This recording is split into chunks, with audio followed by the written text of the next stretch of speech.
Salam saudara diberkati oleh Tuhan. Saya mau membahas tentang tema yang menjadi tema sentral Natal 2024, yakni marilah sekarang kita pergi ke Bethlehem. Nah saudara-saudara, ada 3 kota yang selalu dikaitkan kepada Yesus. Yang pertama adalah kota Kapernaum. Pada waktu kita memasuki Kapernaum, ada tulisan di gerbangnya yaitu The Town of Jesus, yaitu kota di mana Yesus banyak melakukan mujizat, namun banyak orang di sana tidak menerima dan mempercayainya. Yang kedua adalah kota Nazaret. Nazaret itu adalah kota di mana Yesus dibesarkan. Dan yang ketiga adalah Bethlehem, di mana Yesus lahir di sana. Nah, bertalian dengan tema yang ada, marilah sekarang kita pergi ke Bethlehem. Ada 3 hal yang mau saya sampaikan. Yang pertama, Bethlehem kota sumber berkat. Jadi yang pertama, marilah kita pergi ke Bethlehem. Kenapa ke Bethlehem? Kenapa bukan ke Yerusalem? Yerusalem adalah ibu kota negara Israel. Tetapi pergi ke Bethlehem. Yang pertama adalah Bethlehem, kota berkat. Kota Bethlehem atau Bethlehem itu berasal dari 2 kata bahasa Ibrani, yaitu Bait Lehem. Bait itu adalah rumah dan lehem adalah roti. Jadi kota di mana tempat diberkati atau kota berkat, karena roti zaman itu atau sampai hari ini makanan pokok bagi orang Yahudi. Kalau kita di Indonesia mungkin adalah jagung, papeda, atau beras. Jadi Bethlehem itu adalah rumah roti, rumah di mana tempat pokok makanan. Teringatlah kita dengan kisah tentang kitab Rut, yaitu Naomi dan Elimelek. Mereka meninggalkan Bethlehem dan pergi ke Moab. Di sana matilah Mahlon dan Kilon, lalu timbullah penyesalan. Kenapa kita meninggalkan kotanya Tuhan, kota di mana diberkati oleh Tuhan. Di sana mereka bukan tambah baik, malah tambah sengsara. Sehingga Alkitab menceritakan bahwa Rut bersumpah dengan iman kepada Yahweh, yaitu Allahmu, Allahku, dan Tuhanmu lah Tuhanku. Sehingga dari situlah kita tahu Rut masuk dalam silsilah. Ada 4 perempuan yang rahimnya dipakai untuk menurunkan janji tentang Mesias. Jadi waktu meninggalkan Bethlehem bukan tambah baik, tapi justru tambah sengsara. Jadi pergi ke Bethlehem karena Bethlehem itu adalah tempat roti. Nah, sama sekarang orang mencari roti jasmani. Kerja, bukan yang didapat adalah sesuatu yang dapat memuaskan.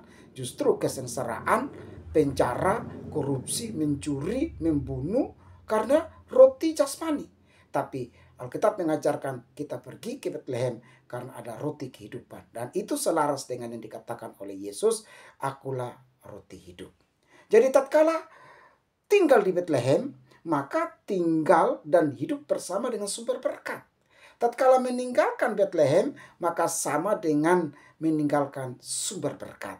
Jadi kita pergi ke Bethlehem karena yang pertama adalah kota sumber berkat, di mana Yesus lahir bagi kita.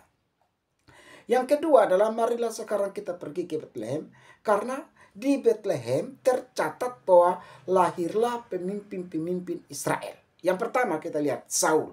Saul adalah raja pertama bagi orang Israel, raja secara demokratis.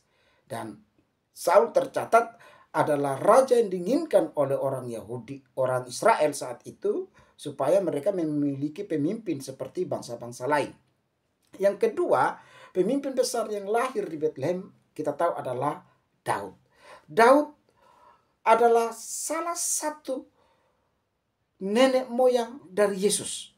Jadi waktu di kitab 2 Samuel, Alkitab berkata bahwa dari keturunanmu datanglah Mesias, atau tongkat kerajaan tidak akan beranjak. Maka dari keturunan Daud itulah muncullah keturunan Yesus Kristus.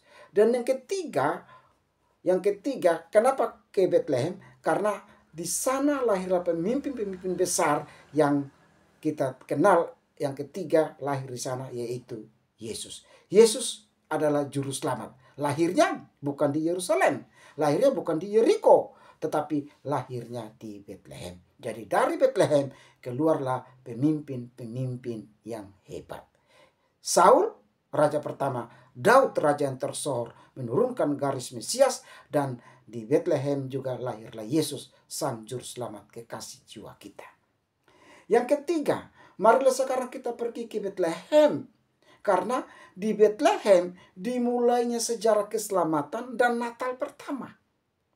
Alkitab berkata bahwa tatkala manusia berbuat dosa, kitab Kejadian pasal yang ketiga, manusia itu bukan semakin mendekat kepada Tuhan, tapi justru manusia itu semakin menjauh dari Tuhan. Sehingga dari situlah kitab Kejadian pasal 3 ayat yang ke-15, sebelum kutuk pada ayat yang ke-16, Alkitab berkata, aku akan meremukkan kepalanya dan ia akan meremukkan tumitnya. Janji keselamatan, proto evangelium itu mulai bergulir. Dan itu diungkapkan, dinyatakan, dibicarakan oleh para nabi. Dan salah satu nabi yang berbicara tentang Bethlehem adalah Nabi Mika. Mika bernubuat kurang lebih 740 tahun before Christ. Artinya 740 tahun sebelum Yesus lahir, Mika sudah berkata, tetapi engkau hai Bethlehem Efrata, akan lahir bagimu seorang raja. Jadi Mika sudah menubuatkan bahwa akan lahir seorang raja. Dan di Bethlehem itu pada waktu Kristus lahir, maka terjadilah pendamaian. Allah tidak lagi memurkai manusia yang berdosa, tapi Allah melimpahkan, menumpukan dosa dan kemarahan itu pada Kristus yang tersalib di Bukit Golgota. Sehingga ada pendamaian antara manusia berdosa dengan Allah yang di surga. Didamaikan. Kutuk tidak lagi kepada manusia secara langsung, tapi kutuk itu ditempahkan kepada Kristus. Mulai dari mana? Mulai daripada kelahiran di Betlehem. Dan di Betlehem itu Natal pertama. Karena Natal berbicara tentang kelahiran, maka di Betlehem itu Natal pertama terjadi. Dan anggotanya yang pertama kali datang melihat dan merayakan Natal adalah para gembala dan para orang Majus. Sehingga kita lihat di situ pergi ke Betlehem karena terjadi peristiwa yang hebat dan ajaib, yaitu peristiwa kelahiran Natal pertama. Oleh karena itu Bapak Ibu diberkati oleh Tuhan, di Betlehem adalah kota berkat. Jangan tinggalkan Betlehem. Jangan tinggalkan rumah roti. Jangan tinggalkan roti hidup. Karena roti hidup itu akan memberikan kelegaan secara jasmani maupun secara rohani. Jangan kejar roti jasmani. Karena roti jasmani akan selesai dimakan dan akan punah. Tapi kejarlah roti kehidupan. Di Betlehem lahirlah pemimpin-pemimpin besar. Kita punya Allah yang hidup. Allah yang berkuasa. Pada waktu kita percaya kepadanya, maka keselamatan itu akan ada pada kita dan akan menjadi orang yang hebat. Doa saya untuk kita semua, bahwa biarlah kita diberkati dan anak cucu kita diberkati di masa dan zaman mereka, dalam negeri sampai ke luar negeri. Anda percaya, Anda imani akan terjadi bagimu dan keturunanmu. Amin. Nah, di Betlehem itu Natal pertama terjadi, yaitu tentang kelahiran Kristus, di mana tanda bahwa Allah yang adalah transenden, Allah yang ada di surga telah menjadi imanen, yaitu Allah menjadi manusia supaya manusia diselamatkan oleh Kristus di dalam pengorbanannya. Selamat merayakan Natal. Mari kita pergi ke Betlehem melihat Dia yang telah lahir untuk menebus dan menyelamatkan kita. Tuhan berkati kita. Salam Masal Ubraka.